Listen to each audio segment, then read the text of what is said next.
To remove this air filter housing, you need to remove this two nuts. You need to disconnect that vacuum hose.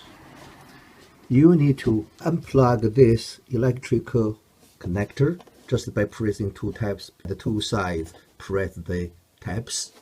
And you need to remove this clamp, loosen it, and in order to remove this plastic hose from the throttle body.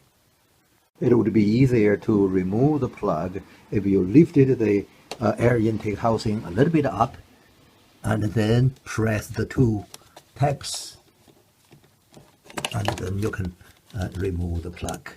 So you also already removed the clamp here, so we can now take out the air.